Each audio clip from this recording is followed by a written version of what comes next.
રતનપુર ગામમાં એક બ્રાહ્મણ રહેતો હતો. સવારથી સાંજ સુધી એ ભિક્ષાવૃત્તિ કરતો, પરંતુ કુટુંબનું પૂરું નહીં કરી શકતો. બ્રાહ્મણને ખવડાવ્યા પછી બ્રાહ્મણ અને બ્રાહ્મણી અડધું પડધું ખાઈને સૂઈ જતા. કોઈ પ્રસંગ હોય ત્યારે જ તેઓને ભરપેટ જમવા મળતું. પોતાની દરિદ્રતાથી બ્રાહ્મણ ખૂબ જ કંટાળી ગયો હતો. આથી તેણે પરગામ જવા વિચાર કર્યો. બ્રાહ્મણીને પણ થયું કે પરગામ જવાથી જગ્યા બદલાશે અને કદાચ નસીબનું પાંદડું ફરે તો 2 પૈસા પતિ કમાઈ લાવશે. સારું મુહૂર્ત જોઈને બ્રાહ્મણ ચાલી નીકળ્યો.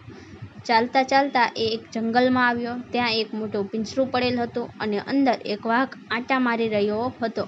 વાઘની નજર બ્રાહ્મણ પર પડી. તે મસ્તક ઝુકાવી બ્રાહ્મણને કહેવા લાગ્યો, પ્રણામ મહારાજ, ક્યાં જઈ રહ્યા છો? બાજુના શહેરમાં. બ્રાહ્મણે જવાબ આપ્યો, મારું એક કામ ન કરો શું? એક શિકારી મને આમાં પૂરી ગયો છે. હવે એ આવવાની તૈયારીમાં જ હશે. એ આવશે એટલે મને મારી નાખશે. તમે દયા કરીને આ પિંજરું ખોલી નાખો, જેથી હું મારા પ્રાણ બચાવી શકું. ના ભાઈ, તારું પિંજરું ખોલું અને તું બહાર નીકળ્યા પછી મને જીવતો છોડે કે? બ્રાહ્મણે જવા માટે પગ ઉપાડ્યો. અરે મહારાજ, મારી પૂરી વાત તો સાંભળો. બ્રાહ્મણ અટકી ગયો. તમે મને છોડશો, તેના બદલામાં હું તમારો જીવ લઉં એવો નગુણો નથી. મારી પાસે એક ખજાનો છે, તે હું તમને આપી દઈશ. ખજાનાની વાત સાંભળી બ્રાહ્મણના પગ અટકી ગયા. તેને થયું, ખજાનો મળી જાય તો આગળ જવું મચશે. શાંતિથી મારું કુટુંબ ખાઈ પીને લહેર કરશે. અને એ માટે આ વાઘને આ પિંજરામાંથી બહાર કાઢવાનું જોખમ તો ઉઠાવવું જ રહ્યું. એ પીગળી ગયો. એણે કહ્યું, સારું, હું તને બહાર કાઢવા તૈયાર છું, પણ પછી તું મને મારી તો નહીં નાખે ને? મારો વિશ્વાસ કરો ભૂદેવ, બ્રહ્મ હત્યાનું પાપ વહોરીને હું કયા ભવે છૂટવાનો હતો? લાલચને વશ થયેલા તે બ્રાહ્મણે લાંબો વિચાર ન કર્યો અને પિંજરાનું બારણું ખોલી નાખ્યું. તે સાથે જ વાઘ બહાર કૂદી પડ્યો. પિંજરું નાનું હોવાથી તેનું શરીર જરા અકળાઈ ગયું હતું, એટલે બહાર નીકળીને એણે 2-3 આળસ મરડી અને પછી એણે બ્રાહ્મણ સામે જોયું. પેટમાં કકડીને ભૂખ લાગી હતી. સામે માનવદેહ હતો. હવે કેમ રહેવાય? વાઘે શિકારી નજરે બ્રાહ્મણ સામે જોઈ તરાપ મારવાની તૈયારી કરી. બ્રાહ્મણ તેની આંખ જોઈને સમજી ગયું કે વાઘ તેના પર કૂદવાની તૈયારી કરે છે. અરે ભાઈ, મને તારી નિયત બદલાયેલી લાગે છે. તું મને મારી તો નહીં નાખે ને? મને પહેલાં ખજાનો બતાવ. મહારાજ, હું ભૂખ્યો છું, મને ક્ષમા કરો.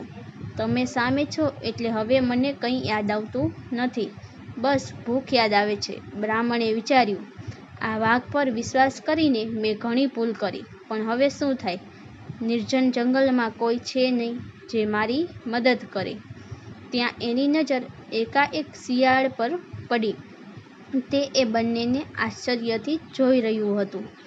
એના મનમાં આશા જાગી. એણે શિયાળને બૂમ મારી, ઓ શિયાળભાઈ, જરા અહીં આવો. અમારો એક ન્યાય કરી આપો ને. વાઘ ચમક્યો. શિયાળ, ચાલો, 2 ભોજન મળશે. તેણે પણ શિયાળને આવકાર આપ્યો. શિયાળ નજીક આવ્યું એટલે બ્રાહ્મણે પોતાની વાત કરી અને કહ્યું, શિયાળભાઈ, અમારો ન્યાય કરો. આ વાઘે મને વાત થયા મુજબ ખજાનો આપવો જોઈએ ને? શિયાળ સમજી ગયું કે આ વાઘે બિચારા આ ગરીબ બ્રાહ્મણને ફસાવ્યો છે, એને બચાવવો જોઈએ. શિયાળે કહ્યું, અરે ભૂદેવ, તમારી મતિ ફરી ગઈ લાગે છે. તમે બંને મને બનાવતા લાગો છો. આટલા નાના પિંજરામાં કંઈ આ વાઘ સમાઈ શકે? વાઘને થયું, કમાલ છે, હું પિંજરામાં હતો એ વાત સ્વીકારવા જ શિયાળ તૈયાર નથી. વાઘ જરા મૂર્ખ હતો. એ કહે, અરે મૂર્ખ શિયાળ, હું તને હમણાં જ બતાવું છું કે હું આ પિંજરામાં કેવી રીતે હતો. કહીને વાઘ પિંજરામાં ઘૂસ્યો. તે જ ક્ષણે શિયાળે બ્રાહ્મણને ઈશારો કર્યો અને તે જ ક્ષણે બ્રાહ્મણે પિંજરાનો દરવાજો બંધ કરી દીધો. વાઘ એકદમ ઉછળ્યો, પણ પિંજરાના બંધ દરવાજા સાથે અથડાઈને નીચે પડ્યો. વાઘ મામા, હવે હું માનું છું કે તમે આ પિંજરામાં સમાઈ શકો છો, તો હવે મને બહાર કાઢો ને. બ્રાહ્મણ કહે, ના ભાઈ, મારે ખજાનોય જોઈતો નથી અને તને બહાર પણ કાઢવો નથી. તારા જેવો દગાબાજ તો પિંજરામાં જ સારો. પછી બ્રાહ્મણે શિયાળનો આભાર માન્યો અને બંને ચાલતા થયા. વાઘ પોતાની મૂર્ખાઈ પર પિંજરામાં પંજા પછાડવા લાગ્યો. જાણી અજાણી જગ્યાએ ભયનો 100 વાર વિચાર કરવો.